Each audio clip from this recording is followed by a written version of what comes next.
Programa Viva com Mais Saúde. Patrocínio: Morelli Ortodontia, Unimed Sorocaba e Unip Sorocaba.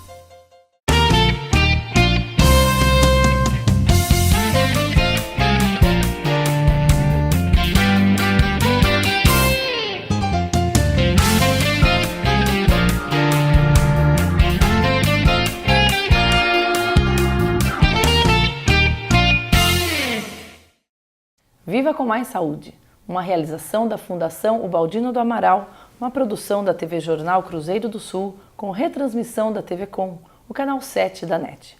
Hoje estamos recebendo em nossos estúdios o mastologista Luiz Antônio Guimarães Brondi, professor da disciplina de ginecologia da Faculdade de Medicina de Sorocaba. O assunto a ser tratado é o câncer de mama. Seja bem-vindo, Dr. Brondi. É um prazer recebê-lo aqui em nossos estúdios do Viva com Mais Saúde. Obrigado, o prazer é todo meu. Nós hoje vamos tratar esse assunto que está em pauta ultimamente. É um assunto muito importante, se fala muito em prevenção de câncer de mama. É uma doença que ainda, infelizmente, acomete um grande número de mulheres, mas que a gente vê hoje em dia a evolução dos tratamentos, as mulheres retomando a vida após passar pela doença, a cura, o tratamento. Tudo isso evoluiu muito, Dr. Brondi. O senhor está há anos já nesse meio. Já faz um certo tempo. E essa evolução é muito grande. Nesse campo da mastologia, a evolução foi a que mais se destacou durante os últimos anos. Mas a gente, hoje, nós temos todo o conhecimento para curar essa doença, em mais ou menos 90% dos casos, quando nós temos o diagnóstico precoce da doença. É isso que é o mais importante, que a gente tem que destacar. Sabe? Quer dizer que a cura, ela é próxima, 90% próxima, é um número bastante grande, desde que seja feita o diagnóstico precoce. Por isso, sempre esse cuidado com os programas de prevenção, né, de diagnóstico, para que as mulheres possam, logo que se tenha conhecimento da doença, tratá-la o quanto antes possível. Isso é. E com isso, e sempre numa tentativa de se realizar um tratamento mais conservador, né? Levar à cura, mas tentando preservar também a integridade da paciente. E como toda doença, Dr. Brondi, é assim, quanto mais no início se detecta, quanto mais precocemente se trata, ela está menor, ela não está tão invasiva, é sempre um tratamento um pouco mais tranquilo, vamos dizer assim, mais eficiente, menos invasivo para a paciente. Se uma mulher nos procurasse há 20, 30 anos atrás, ela não ia ter tanta opção de tratamento. Ela ia ser tratada com a mastectomia radical, né? Que era uma independente, cirurgia vamos dizer, se estava no início. Isso, independente do tamanho. Tá. No início ou não, ia para a masté. Hoje, nós sabemos, através de trabalhos randomizados, comparativos entre uma cirurgia e outra, que os tratamentos conservadores, eles levam a um resultado igual ou até melhor do que aqueles tratamentos agressivos, né? Contanto que se faça o diagnóstico inicial. Que antes nós tínhamos muitos tumores também em um estadiamento mais avançado. Certo. Hoje, nós estamos conseguindo fazer diagnóstico numa fase mais inicial. Graças a Deus nós estamos... Este está sendo, além, lógico, a evolução das técnicas de tratamento, com certeza isso também teve essa evolução muito grande. Mas elas fazem mais efeito, vamos dizer, quando a detecção também da doença é feita precocemente. Isso também hoje se faz mais do que antigamente. Faz mais do que antigamente, faz. É? É claro que hoje a mulher está mais orientada em relação ao seu esclarecida, em relação ao seu autoexame, e ela faz mais mamografias, deveria fazer mais ainda, sabe, entre nós aqui. Tá. Os americanos, por exemplo, hoje eles levam a cura praticamente 40% daquelas pacientes que iam falecer, não é por um problema de uma droga melhor, uma técnica muito mais avançada. Não, é porque a prevenção, eles fazem a prevenção inicial da moléstia. Esse é o grande segredo deles. O segredo do sucesso, vamos dizer, da cura, do tratamento. Isso, esse é o segredo. E dá para o senhor explicar para a gente o que é exatamente o câncer de mama? Como que é isso no organismo de uma mulher? O câncer é um crescimento assim descontrolado das células. Isso aí é fruto de um erro genético qualquer, devido ao nosso próprio organismo e também devido a algumas alterações externas também, algumas influências externas. Então, as células começam a se desenvolver sem um controle, sem uma organização, tá? E nós temos dois tipos de tumores. Nós temos aqueles tumores benignos, onde a célula também se desenvolve, ainda que mais lentamente. Mas esses tumores, eles permanecem no local. Claro que quando você tem um tumor benigno localizado no cérebro, o problema é grande também. Mas o problema do tumor maligno é a possibilidade desse tumor vir invadir os vasos periféricos e essas células tumorais entrarem pelos vasos da corrente sanguínea e localizarem em outra área distante daquele local primário. Pode localizar nos ossos, nos pulmões, no fígado, no cérebro. Então, essas são as maiores complicações do tumor maligno. Pode atingir um órgão vital? Pode. Isso é o que a gente chama de metástases, né? As metástases. É quando ele se espalha. É quando ele se espalha, ele sai daquela área primária onde ele estava, onde ele teve origem. Tá certo. E aí já é, vamos dizer, uma evolução da doença. Quando tem a metástase. Ele começa num ponto e pode se espalhar futuramente para outros. O que a gente tenta é fazer o tratamento dessa fase inicial quando ele está localizado ali só. Né? Quando ele já tem uma localização fora daquela área, as possibilidades de cura são bem menores. E, em geral, a paciente ela vem a falecer devido ao próprio câncer. Entendi. Por mais que daí que se não faça, é mais no seio. Aí tem um tratamento sistêmico, tem que fazer um tratamento quimioterápico, hormonioterápico. Porque aí você tem que tratar o corpo todo. E no princípio ele seria um tratamento localizado. Um tratamento, loco-regional só, sabe, ali daquele local. E que tipos de tratamentos são esses, vamos dizer? O senhor está falando que aí pode não ser uma quimioterapia ou pode, geralmente é? O tratamento local, loco-regional, a gente tem dois tratamentos. Um tratamento que é o cirúrgico, que é o tratamento mais antigo que a gente tem, né? Às vezes pode ser o primeiro tratamento, às vezes não, a gente pode aguardar uma resposta com a químio, com o hormônio, para depois fazer o tratamento.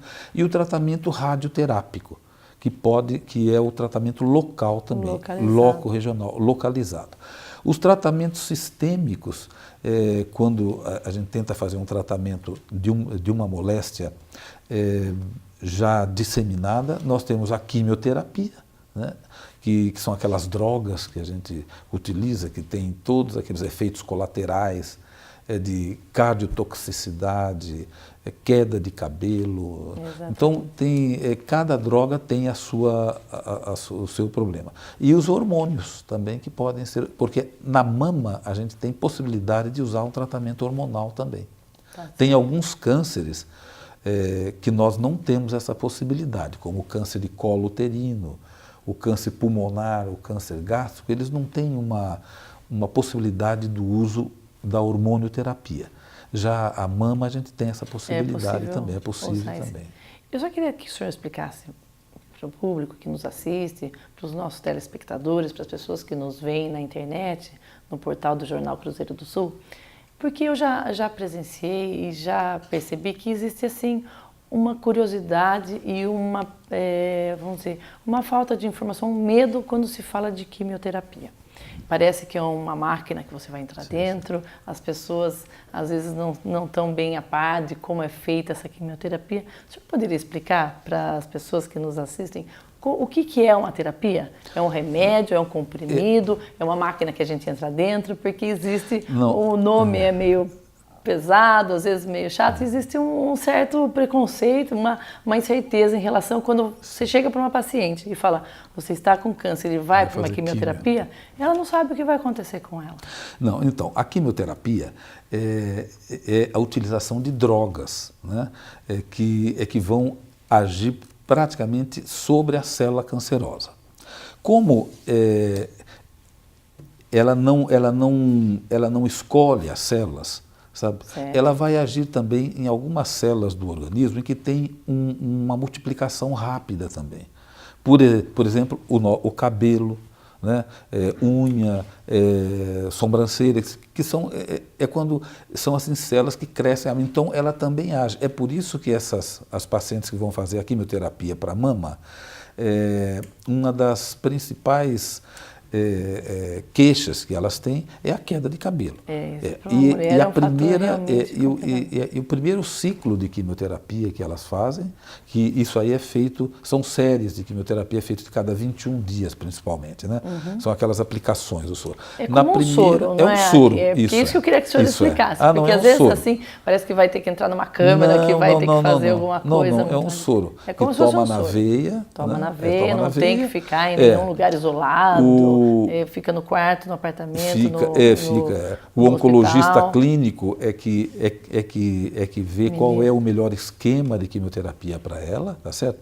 Porque a gente tem sempre que fazer o tratamento do câncer, é feito uma equipe, nunca é feito só pelo cirurgião, é feito uma equipe que vê o oncologista clínico, que vê a parte de quimioterapia, o radioterapeuta, a parte de rádio. Hoje nós temos várias, a medicina nuclear, a radiologia, o anatomopatologista, então tudo para tentar chegar numa... E a quantidade que você vai se ministrar, o tempo que vai durar, isso tudo é específico para cada caso. A gente tem uma dosagem mais ou menos estabelecida, sabe? Mas cada paciente é uma paciente diferente, né? Dependendo das reações, das alterações hematológicas que ela tem, então pode aumentar, diminuir a dose, mudar o esquema de quimioterapia também. E essa quimioterapia, ela pode ser usada tanto antes da cirurgia como depois também. Entendi. Hoje a gente tem possibilidade de fazer o uso da quimioterapia numa tentativa de regredir aquele tumor, o tamanho do tumor, para fazer uma cirurgia mais conservadora. Com a possibilidade. Então, aquelas pacientes que tinham, que antes faziam uma mastectomia, hoje elas têm possibilidade de fazer uma quimio, e a gente tem drogas excepcionais, muito boas para câncer de mama hoje, numa tentativa de diminuir o tamanho, né? Para depois fazer a retirada do tumor, ele fica menor. Isso, e fazer uma possibilidade de fazer uma cirurgia mais conservadora. Então, hoje a gente tem várias, e são várias drogas que a gente tem, muito boas para tratar o câncer de mama hoje. Essa queda de cabelo que apavora as mulheres, a mulher fica sem cabelo para sempre? Não. Ou esse cabelo vai voltar? Não volta. Terminou a quimioterapia, elas já sabem, terminou a quimioterapia, o cabelo cresce normalmente e todas aceitam muito bem, sabe? Não tem, elas aceitam bem elas conseguem passar essa fase toda. Assim, acho que hoje em dia o esclarecimento que é dado, né, e aqui a gente tenta no nosso programa trazer esse esclarecimento, porque as dúvidas que surgem quando se tem uma doença como essa, surgem fantasmas na nossa cabeça, são queixas e dúvidas muito grandes, muita aflição numa hora dessa. E eu acho que hoje esse conhecimento que é passado, por todos nós, pela mídia, pelos médicos, e a cura que se vê hoje em dia, a grande porcentagem de cura que se vê, mulheres sendo tratadas, tendo uma vida digna depois do tratamento, normal, retoma-se a vida normal, já existe esse índice aí que onde as mulheres já se baseiam nisso e não fica mais aquele trauma, nossa, estou com câncer, acabou a graça da vida. Não, isso aí não tem mais, sabe? Isso aí não existe. Logo depois que termina todo, é que tem uma fase de tratamento inicial, onde ela tem que se submeter a isso daí, não tem como fazer. E hoje, o que mais eles pesquisam é o que a gente chama de terapia alvo-dirigida. São drogas específicas para cada tumor, realmente. Tá certo? Então, hoje, a gente, com o estudo tanto anatomopatológico quanto o estudo imunohistoquímico daquele tumor, tem algumas substâncias que mostram para a gente que aquele tumor é sensível a uma droga. É como, por exemplo, o antibiótico próprio. Isso, é isso. Tem daí. O que é próprio para a garganta. Isso, então. É o que mais eles têm pesquisado atualmente, é isso. É achar aquela droga específica para aquele tumor. Porque ela fica mais eficiente. A dosagem pode ser menor, mais assertivo o tratamento. Isso é. Agora, a única coisa que eles não acertaram ainda são os dos efeitos colaterais, né? Certo. Muitos efeitos colaterais, como principalmente a cardiotoxicidade, é muito importante. Tem que ser muito bem controlado pelo oncologista clínico, tudo.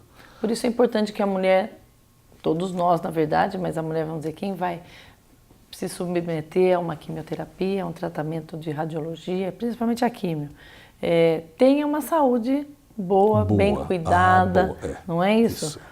Porque se ela tiver um problema cardíaco ou uma obesidade muito... Não, aí é contraindicado.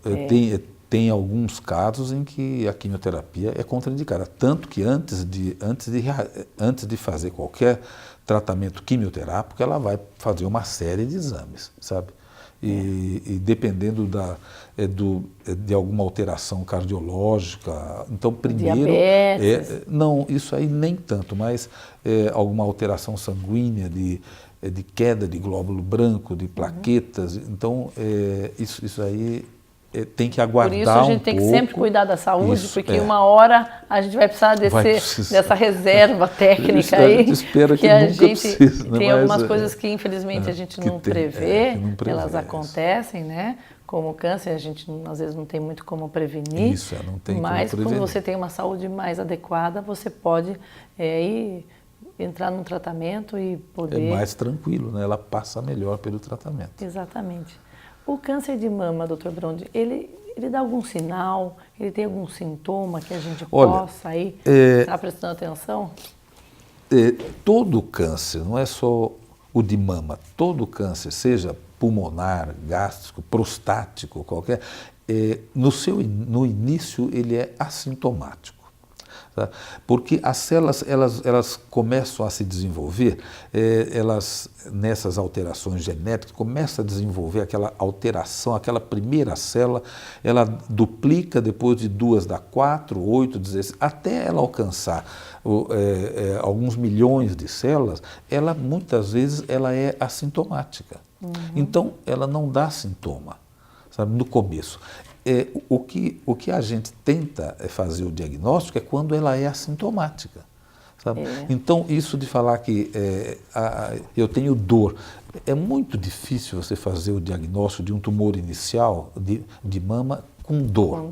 O principal sintoma ainda entre nós aqui no Brasil, ainda é a palpação, a mulher encontra aquele nódulo lá, sabe? É ela que acha o nódulo. Tá, e a importância do autoexame. Do autoexame. Né? Porque... Se nós pudéssemos fazer mais mamografias e fazer o diagnóstico antes da palpação, esse seria o ideal, né?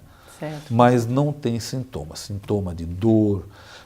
Tem alguns sintomas assim que podem acontecer em alguns tipos de câncer muito inicial, algum derrame papilar, né, a saída de líquido pela papila mamária, um líquido assim, de cor sanguinolento, espontâneo, Mas também já mas não tá são tão... casos mais raros, é tá mais certo. difícil de acontecer, sabe? Mas o principal ainda é o nódulo que aparece, né? Tá certo. E os agravamentos da doença? Que riscos a paciente corre quando há o agravamento da doença, doutor Broni? Olha, o risco é como nós falamos anteriormente, agora são as metástases, né? Tá certo. Sabe? Quando ele Então, se espalha... quando você faz o diagnóstico em um estádio inicial, a doença ainda é local, ou loco-regional, que a gente chama, a gente consegue controlar, sabe, a doença. Mas quando ela sai daquela região e vai para outro órgão, muitas vezes o controle é um pouco maior. Nós temos o uso da quimioterapia, da hormonioterapia, né, que pode fazer de uma ação sistêmica, mas o prognóstico se torna um pouco mais sombrio, né? Então esse é o grande problema, são as metástases. Tá certo. E no caso dos tratamentos, né, da quimioterapia, como o senhor estava dizendo agora, são vários tipos, né, tentando se acertar a droga mais precisamente de acordo com o tumor que se tem. A gente consegue a cura do câncer, doutor Broni? Consegue. Olha, tudo depende da resposta da paciente. A gente não tem como prever quem vai responder melhor ou quem não vai responder com uma quimioterapia ou com uma hormonioterapia. Às vezes é até um tratamento assim, que não há como a gente explicar para a paciente que ela vai... Na hormonioterapia, Você precisa ver como que ela vai reagindo, como que o tumor, na verdade, vai reagindo como o tumor vai reagir. Na hormonioterapia, por exemplo, a gente tem alguns testes que você faz de pesquisa dos receptores hormonais de estrógeno e progesterona que pode colocar essas pacientes, quer dizer, dividir os grupos de pacientes naquelas que vão responder melhor e aquelas que não vão e que não respondem ao tratamento hormonal. Então, conseguiria um pouco antes... Não fica tão empírico o tratamento assim, tá certo? Então, como hoje a gente tem esses testes histoquímicos que a gente pode fazer, aquelas pacientes que são receptores hormonais positivos, elas têm uma boa resposta, pode alcançar até 60% de resposta com o tratamento hormonal.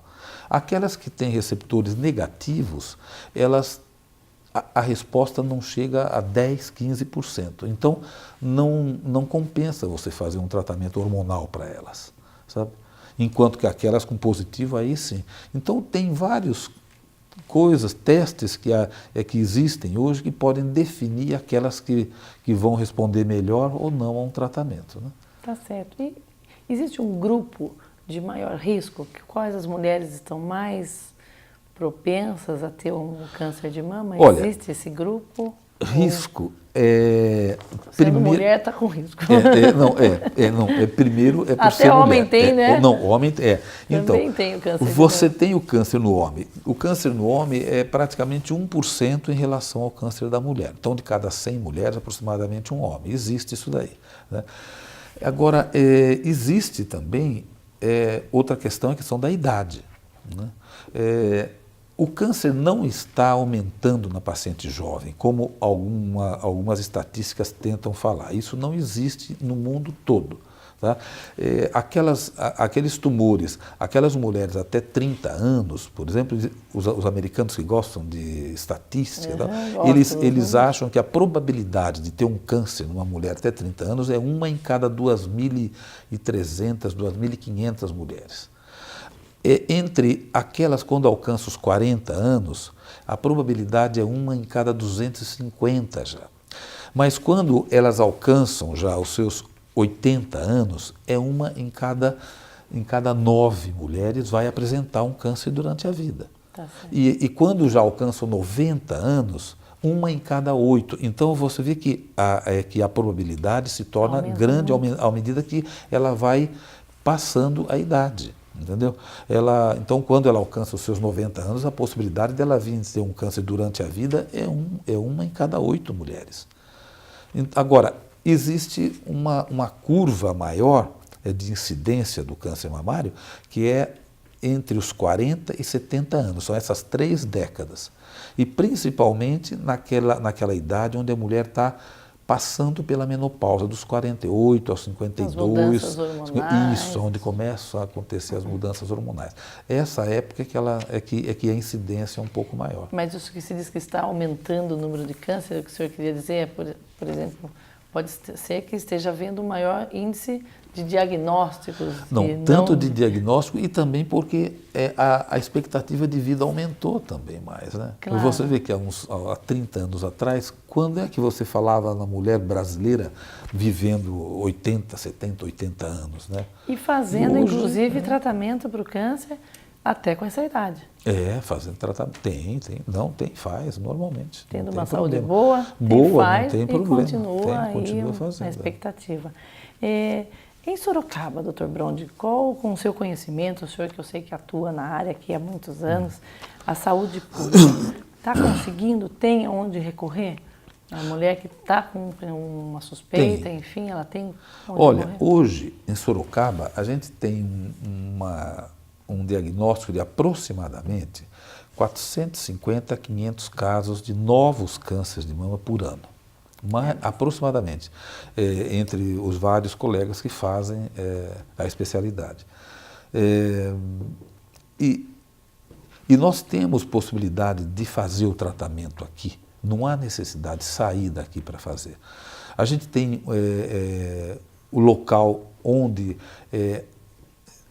fazer a cirurgia, nós temos local onde faz a quimioterapia. Quer dizer que aqui, se precisar o tratamento, a radioterapia, o hormônio, tudo é feito por aqui. Temos profissionais e equipamentos para fazer o tratamento. Não tem problema em ter que sair daqui da cidade para fazer um tratamento, de jeito Temos nenhum. também algumas casas especiais, que a gente sabe que em Sorocaba existe, a sociedade sorocabana ela é muito voltada a cuidar dos seus cidadãos, e aqui em Sorocaba eu sei que o senhor faz parte, é um dos fundadores da Liga Sorocabana de Combate ao Câncer. Fala um pouco sobre essa Liga Sorocabana de Combate ao Câncer, Dr. Brondi, que eu já ouvi falar muita coisa boa, e elas estão aí para dar uma assistência a quem passou por esse processo de quimioterapia, de tratamento de câncer. Isso. A Liga, ela foi fundada pelo professor, que foi o meu professor também da faculdade, Dr. Luiz Sampaio, né? Foi ele que criou a Liga, e era mais dirigida antes para a prevenção do câncer de colo uterino, que era o que há 40 anos atrás, praticamente, era o que mais tinha, era de maior incidência. Né? Hoje já foi ultrapassado pelo câncer de mama, tudo. Com a atuação dos postos médicos aqui na cidade,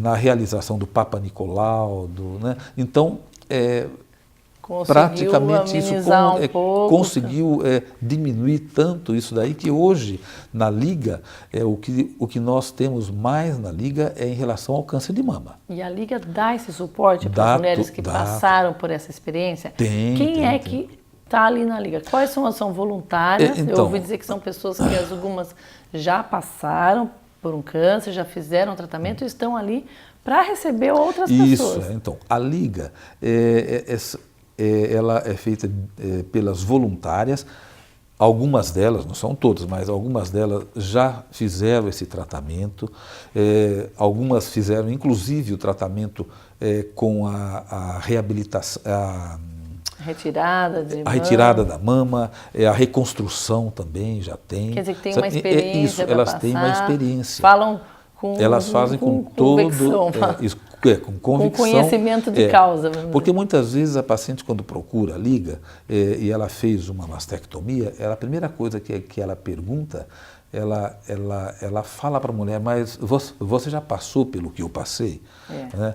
E elas não, elas sabem, elas vão, elas explicam que elas já passaram, elas já fizeram isso, já estão curadas praticamente. E esse apoio, né, esse aconchego que a Liga Sorocabana dá, fazendo o suporte da reabilitação física, isso. psicológica, contam com os trabalhos que são feitos, ensinam as mulheres a se cuidarem, a manter a boa aparência, a autoestima. Isso, mesmo.